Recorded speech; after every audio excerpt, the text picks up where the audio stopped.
बच्चों, कैसे हो आप सब। आज हम कक्षा 5 का 16वां पाठ पढ़ने जा रहे हैं। पाठ क्रमांक 16 का नाम है दानी पेड़। पेड़ों से हमें क्या क्या मिलता है। पेड़ों से हमें फल मिलते हैं, छाया मिलती है, शुद्ध हवा मिलती है ना। और कई कई पेड़ ऐसे होते हैं जिनसे हमें दवाइयाँ औषधियाँ भी मिलती हैं। तो हमें भोजन किससे प्राप्त होता है। तो हमें भोजन पेड़ पौधों से प्राप्त होता है। तो वातावरण को शुद्ध और स्वच्छ रखने के लिए किसकी आवश्यकता होती है, पेड़ पौधों की। तो पेड़ हमें फल, छांव, घर, नाव, जीवनदायिनी वायु और बदले में हमसे कुछ नहीं लेते। पेड़ों के महत्व को उजागर करती यह कहानी हमें दूसरों की सहायता करने की सीख भी देती है। तो इस पाठ से आप वृक्षों की उपयोगिता समझेंगे, वृक्षों की रक्षा करेंगे और वृक्ष की उदारता से प्रेरित भी होंगे। तो पेड़ इस पृथ्वी पर मानव जाति के सबसे बड़े मित्र हैं। मित्र भी ऐसे जो केवल देते हैं, लेते कुछ नहीं है। इस पाठ का सार है। इस कहानी में एक बच्चा एक पेड़ से बहुत प्यार करता है, पेड़ भी उससे बहुत प्यार करता है। तो दोनों आपस में बातें करते हैं, खेलते हैं। बच्चा उसके फूल पत्ते एकत्रित करता है और फूलों की माला बनाता है। थक जाने पर उसकी ठंडी छांव में सो जाता है। तो इसी प्रकार यह कहानी आगे बढ़ते हुए हमें क्या प्रेरणा देती है, हम आगे पढ़ते हैं। एक पेड़ था, वह एक छोटे लड़के को बहुत प्यार करता था। लड़का प्रतिदिन पेड़ के पास आता और उसके पत्ते इकट्ठे करता था। पेड़ पर बहुत सुंदर फूल लगते थे। कभी आपने भी ऐसा किया है कि आपको कोई पेड़ बहुत अच्छा लगता हो, आप उसके आसपास हमेशा जाते हो, उससे बातें करते हो। तो इस कहानी में भी ऐसा ही हुआ है। छोटा सा लड़का रहता है जो एक पेड़ को बहुत ही प्यार करता है, उसके आसपास खेलता है, उससे हमेशा बातें करता है, उसके पत्ते इकट्ठे करता है, उसके सुंदर फूल लगते हैं उस पेड़ पे। तो लड़का फूल इकट्ठे करके उनकी माला बनाता है। तो वह पेड़ के तने पर चढ़ता और उसकी डाल पर झूला झूलता। वह पेड़ के फल खाता और उसके साथ लुका छिपी खेलता। जब थक जाता तो उसी की छाया में सो जाता। तो लड़का भी पेड़ से बहुत प्यार करता था। पेड़ बहुत खुश था। समय बीतता गया, लड़का बड़ा हो गया। अब पेड़ अपने आप को अकेला महसूस करने लगा। एक दिन जब लड़का पेड़ के पास आया तो पेड़ ने कहा, बेटा आओ, मेरे तने पर चढ़ो और मेरी डालों से झूलो। तो जब लड़का छोटा था तो उस पेड़ के हो जाता था। लड़का जो है वो बड़ा हो गया। तो लड़का पेड़ के पास जाना छोड़ दिया उसने, क्योंकि वो बड़ा हो गया था। तो पेड़ को अपना बहुत ही अकेलापन महसूस होता था। तो एक दिन जब वो लड़का पेड़ के पास आया तो पेड़ ने कहा, बेटा आओ, मेरे तने पर चढ़ो, मेरी डालों से झूलो और मेरे फल खाओ, मेरी छाया में खेलो और खुश रहो। पेड़ को तो अभी भी वो बच्चा ही लगता था, लेकिन वो लड़का तो बड़ा हो गया था। तो लड़के ने कहा, अब मैं बड़ा हो गया हूं, अब मेरी उम्र पेड़ पर चढ़ने और खेलने की नहीं रह गई है। मैं अब चीजें खरीद कर उनका आनंद उठाना चाहता हूँ। अब सब चीजों को खरीदने के लिए मुझे कुछ पैसे चाहिए, क्या तुम कुछ पैसे दे सकते हो। तो यहाँ पे देखिए कि उस लड़के ने कितना स्वार्थपूर्ण अपना प्रश्न पेड़ के सामने रखा कि अब वो तो बड़ा हो गया है, उसको पेड़ की डालों पर खेलने का कोई शौक नहीं है। उसे बाहर बाजार से चीजें जो खरीदते हैं उनसे आनंद प्राप्त होता है। तो अभी उन चीजों को खरीदने के लिए उसके पास कुछ पैसे नहीं है, तो वो कुछ पैसे पेड़ से मांग रहा है। पेड़ ने कहा, पैसे तो मेरे पास है नहीं, मेरे पास केवल पत्ते और फल हैं। मेरे फल तोड़ लो और इन्हें शहर में बेच देना, इससे तुम्हें पैसे मिल जाएंगे और तुम अपनी मनचाही वस्तुएं खरीद पाओगे। तो इतना दानवीर पेड़ कभी देखा है आपने कि अपने फल उसको दे रहा है, क्योंकि वो लड़का उसको इतना प्यारा लगता था, इतना पसंद था उसको कि वो पेड़ उसके लिए कुछ भी कर सकता था। तो उसने कहा कि मेरे फल तोड़ो और तुम शहर में बेच देना, जिससे तुम्हें पैसे मिलेंगे और उन पैसों से तुम अपनी मनचाही वस्तुएं खरीद पाओगे। तो लड़का पेड़ पर चढ़ा, क्योंकि लड़का तो स्वार्थी था। तो उसने फल तोड़कर इकट्ठे किए। पेड़ बहुत खुश था। लड़का वे फल बाजार में ले गया। यहाँ पे देखिए चित्र में भी दिखाया गया है, पेड़ से वो लड़का बातें कर रहा है। तो फिर वह लड़का बहुत दिनों तक नहीं आया। पेड़ दुखी हो गया कि भाई वो लड़का तो फिर से नहीं आया, उसको बहुत अकेलापन महसूस हो रहा था। तो एक दिन जब लड़का वापस आया तो पेड़ खुशी से हिलते हुए कहने लगा, आओ मेरे तने पर चढ़ो, मेरी डालों से झूलो और खुश रहो। तो लड़के ने कहा, अब मुझे पेड़ों पर चढ़ने की फुर्सत नहीं है, मैं युवा हो चुका हूँ यानी जवान हो चुका हूँ। मुझे एक घर की जरूरत है जिससे मैं सुरक्षित रह सकूं। मुझे अब पत्नी और बच्चे चाहिए और उनके लिए घर चाहिए। क्या तुम मुझे एक घर दे सकते हो?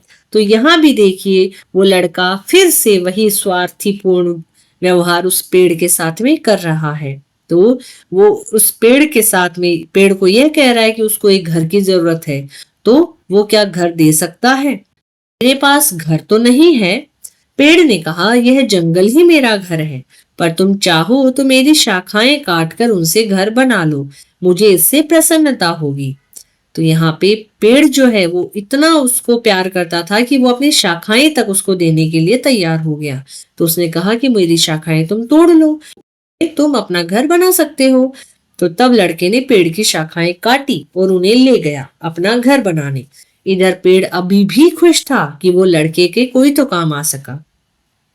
कितने ही दिन बीत गए, पेड़ प्रतिदिन लड़के की राह देख, बहुत दिन हो गए, का तो आया ही नहीं।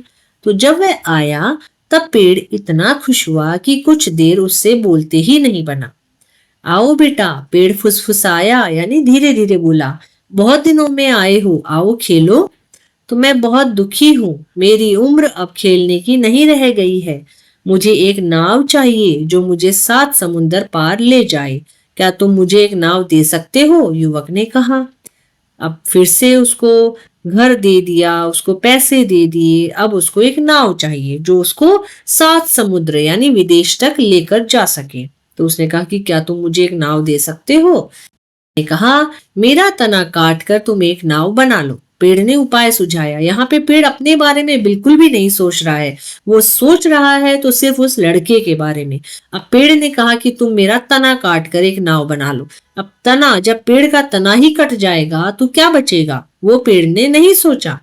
तो तब तुम समुद्र पार कर सकते हो और खुश रह सकते हो। तब लड़के ने पेड़ का तना काटा, उसकी नाव बनाकर समुद्र पार गया। पेड़ अब भी खुश था? ना ना, वास्तव में पेड़ खुश नहीं था। अब वह पेड़ नहीं, एक ठूंठ था यानी एक छोटा सा लकड़ी का टुकड़ा बचा था बस, क्योंकि पेड़ तो पूरा कट चुका था उस लड़के की खुशी के लिए। तो बहुत सालों बाद लड़का फिर पेड़ के पास आया। अब वह वृद्ध हो चुका था यानी बूढ़ा हो चुका था वह लड़का। क्षमा करना बेटा, अब मेरे पास तुम्हें देने के लिए कुछ भी नहीं बचा है। अब तो मुझ पर कोई फल भी नहीं लगता है, पेड़ ने कहा। पेड़ अभी भी दुखी था कि उस लड़के को वह कुछ भी नहीं दे पाएगा। मेरे दांत इतने कमजोर हैं कि मैं उनसे फल चबा भी नहीं सकता, वृद्ध ने कहा। मेरी शाखाएं भी अब नहीं रही जिन पर तुम झूल सको। तो लड़के ने कहा, मैं बहुत बूढ़ा हो गया हूं, इसलिए शाखाओं पर झूल नहीं सकता, उसने कहा। पेड़ ने कहा, मेरा तना भी पूरा नहीं रहा जिस पर तुम चढ़ सको। तो लड़के ने कहा, मैं बहुत थका हूं, तने पर चढ़ने की ताकत मुझ में नहीं है। तो पेड़ ने कहा, मैं तुम्हें कुछ देना चाहता था, परंतु अब मेरे पास कुछ भी शेष नहीं है। हाँ, बस यह कटा तना ही बचा है, मुझे क्षमा करना। तो यहाँ पे पेड़ को फिर से इतना बुरा लग रहा था कि उसके पास देने के लिए कुछ भी नहीं बचा हुआ है। मुझे अब ज्यादा कुछ चाहिए भी नहीं, उस वृद्ध ने बात काट कर बोला। केवल एक शांत जगह चाहिए बैठने और सुस्ताने के लिए, मैं बहुत थका हुआ हूँ। तो पेड़ ने कहा, आओ बेटा, मुझ ठूंठ पर बैठो और आराम करो। तो वृद्ध उस ठूंठ पर बैठ गया। पेड़ अब भी बहुत प्रसन्न था कि आखिर में भी वह उसके कुछ तो काम आ पाया। तो यह है एक दानी पेड़ की कहानी। आगे हम बढ़ते हैं शब्दार्थ की तरफ। तो शब्दार्थ के लिए हमारे पास शब्द हैं उम्र, आयु, फुर्सत, खाली समय, सुरक्षित, अच्छी तरह रक्षित, फुसफुसाना, धीमी आवाज में बोलना, वास्तव में, असल में, ठूंठ, बिना डाल पात का तना। श्रुतलेख के लिए हमारे पास शब्द हैं इकट्ठे, वस्तुएं, आनंद, फुर्सत, प्रसन्नता, सुस्ताने, वृद्ध और ठूंठ। आगे हम बढ़ते हैं मौखिक और लिखित प्रश्नों की ओर। तो मौखिक का पहला प्रश्न है, पेड़ किसको बहुत प्यार करता था? तो पेड़ एक छोटे लड़के को बहुत प्यार करता था। ख है, लड़का पेड़ के फूल इकट्ठे करके क्या करता था? तो लड़का पेड़ के फूल इकट्ठे करके उनकी माला बनाता था। ग है, युवक ने पेड़ से पैसे क्यों मांगे? तो युवक ने पेड़ से पैसे मांगे क्योंकि वह चीजें खरीदकर उनका आनंद उठाना चाहता था। घ है, युवक ने पेड़ की शाखाओं का क्या किया? तो युवक ने पेड़ की शाखाओं से अपना घर बनाया। लिखित प्रश्नों की ओर। पहला प्रश्न है, पेड़ अपने आप को अकेला क्यों महसूस करने लगा? तो लड़का लंबे समय तक पेड़ के पास नहीं आया था, इसलिए पेड़ अपने आप को अकेला महसूस करने लगा। ख है, लड़के के पास पेड़ों पर चढ़ने की फुर्सत क्यों नहीं थी? तो लड़का युवा हो गया था, इसलिए लड़के के पास पेड़ पर चढ़ने की फुर्सत नहीं थी। ग है, पेड़ ने वृद्ध से क्षमा क्यों मांगी?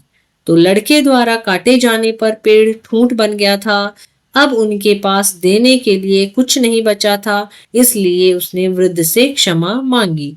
है घ, अंत में पेड़ क्यों खुश हुआ?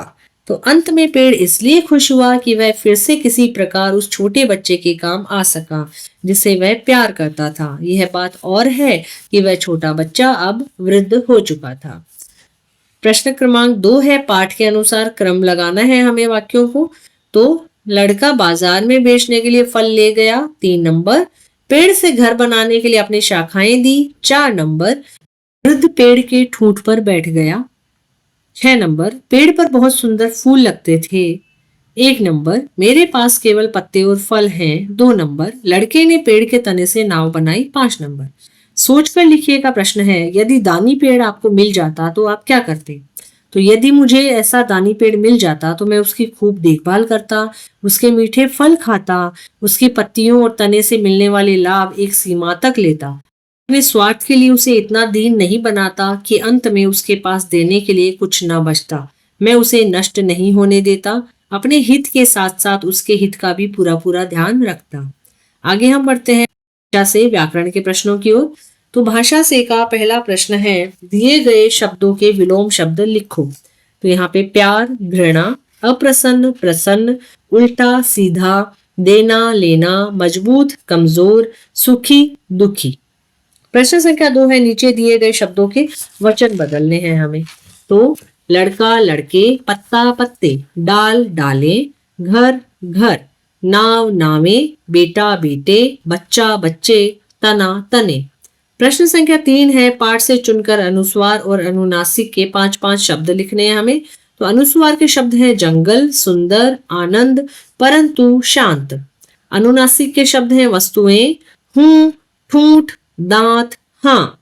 प्रश्न संख्या 4 है, का, की, के का प्रयोग कर वाक्य पूरे करने हैं हमें। तो लड़का पेड़ के फूल इकट्ठे करता था। ख है, अब मुझे पेड़ों पर चढ़ने की फुर्सत नहीं है। ग है, लड़के ने पेड़ का तना काटा। घ है, सिर्फ एक शांत जगह चाहिए जिसके नीचे वह सुस्ता सके। ड़ है, अब मेरी उम्र खेलने की नहीं रही। प्रश्न संख्या 5 है, शब्द भेद जानो। तो यहाँ पे एक चार्ट दिया गया है आपको बुक में। तो शब्दों के कितने भेद होते हैं यहाँ पे बताए गए हैं। तो विकारी जिनका रूप बदलता है और अविकारी जिनका रूप नहीं बदलता है। तो विकारी के भी बताए यहाँ पे संज्ञा, सर्वनाम, क्रिया और विशेषण। अविकारी के हैं क्रिया विशेषण, संबंध बोधक, समुच्चय बोधक, विस्मयादि बोधक। तो प्रश्न संख्या 6 है, इन शब्दों से मूल शब्द और प्रत्यय अलग करके लिखो। तो पहला है सुख, ब्राउन पट्टी में आपको शब्द दिए गए हैं। सुखदाई तो सुखदाई, खरीद कर, खरीद कर, खेलता, खेलता, तोड़कर, तोड़ कर, प्रसन्नता, प्रसन्नता, फलदायक, फलदायक। तो यहाँ पे हमारे मौखिक, लिखित और व्याकरण के प्रश्न उत्तर समाप्त होते हैं। आशा है आपको ये पाठ अच्छे से समझ में आया होगा। धन्यवाद।